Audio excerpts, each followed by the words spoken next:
নমস্কার বন্ধুরা, সর্বাণী রান্নাঘরে আপনাদের সবাইকে স্বাগত। বন্ধুরা, আজকে আমি কাঁচা টমেটোর সঙ্গে মুসুর ডাল দিয়ে ভীষণ মুখরোচক রেসিপি আপনাদের সঙ্গে শেয়ার করব, যেটা এই গরমের সময় দুপুরে ভাতের সঙ্গে খেতে দারুণ লাগবে। আশা করি বন্ধুরা আজকের রেসিপি আপনাদের সবারই ভীষণ ভালো লাগবে। তাহলে চলুন বন্ধুরা, আর দেরি না করে মূল রেসিপিতে যাওয়া যাক।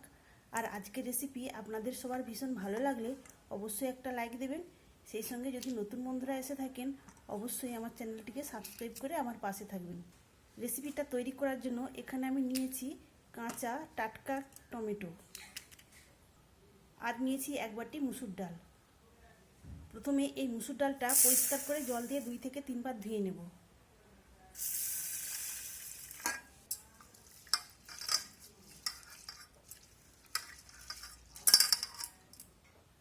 আমি এই ডালগুলোকে 3 বার জল পাল্টে পাল্টে ধুয়ে নিয়েছি।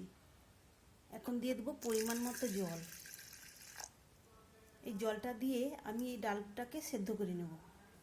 আমি ডালটাকে সেদ্ধ করার জন্য গ্যাস অন করে বসিয়ে দিয়েছি। সেই ফাঁকে এই টমেটোগুলো পরিষ্কার করে জল দিয়ে ধুয়ে নেব। পরিষ্কার করে জল দিয়ে ধুয়ে নেওয়ার পর এখন এগুলোকে আমি কেটে নেব। আমি এখানে আমার প্রয়োজন অনুযায়ী ডাল এবং কাঁচা টমেটো নিয়েছি। আপনারা আপনাদের প্রয়োজন অনুযায়ী কাঁচা টমেটো এবং ডালের পরিমাণটা বাড়িয়ে কমিয়ে নেবেন। তো এইভাবে টমেটোগুলোকে স্লাইস করে কেটে নিতে হবে।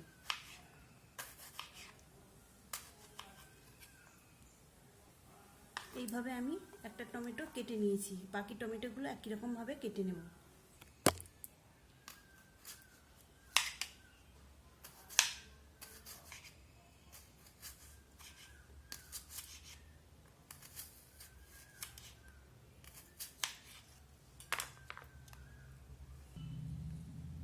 আজকের রেসিপিটা এতটাই মুখরোচক হবে যে ছোট বড় সবারই ভীষণ ভালো লাগবে। এখানে আমি সব টমেটোগুলোই কেটে নিয়েছি। এখন কেটে রাখা টমেটোগুলো একটা পাত্রে তুলে নেব। এদিকে মুসুর ডালটাও জলের মধ্যে ফুটে উঠেছে। তবে এই মুসুর ডাল সেদ্ধ হতে খুব বেশি সময় লাগবে না, তবে মুসুর ডালটা সম্পূর্ণ সেদ্ধ করে নিতে হবে। এখানে ডালটা দেখুন বন্ধুরা, আমি সুন্দর করে সেদ্ধ করে নিয়েছি। এবার বাকি রান্নাটা আমি উনানে করে নেব। এখানে উনানে একটা কড়াই বসিয়ে তার মধ্যে দিয়ে দিয়েছি 2 টেবিল চামচ সরিষার তেল। ফোড়নে দিয়ে দেবো 1 চামচ 5 ফোড়ন, আর দেবো একটা শুকনো লঙ্কা। ফোড়নটা সুন্দর করে ভেজে নেব। এখন কেটে রাখা কাঁচা টমেটো দিয়ে দেবো। তবে বন্ধুরা, আমি অপশনে কাঁচা টমেটোর সঙ্গে একটা পাকা টমেটো দিয়েছিলাম, সেটাও দিয়ে আমি এভাবে নেড়ে চেড়ে নেব। ফোড়নের সঙ্গে টমেটো নেড়ে চেড়ে দেওয়ার পর এখন আমি ঢেকে দেবো। ঢেকে আমি মিনিট 3 জন্য রেখে দেবো। তবে জালটা আমি মিডিয়ামে রেখেছি। 3 মিনিট করে ঢাকা চাপাটা খুলে নিলাম। এখন এই টমেটোগুলো একটু নেড়ে চেড়ে নেব। এখন আমি দিয়ে দেবো পরিমাণ মতো হলুদ। হলুদটা দিয়ে আবারও আমি নেড়ে চেড়ে নেব। তবে এখন আমি লবণ দেবো না।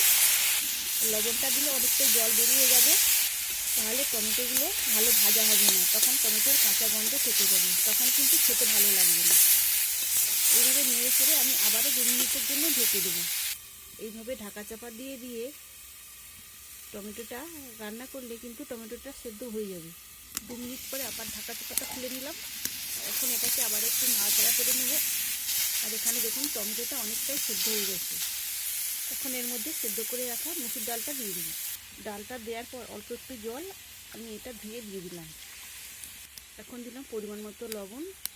লবণটা দেওয়ার পর মিশিয়ে নিয়েছি। এবার ঢেকে আবারও 4 মিনিট থেকে 5 মিনিটের মতো রান্না করে নেব।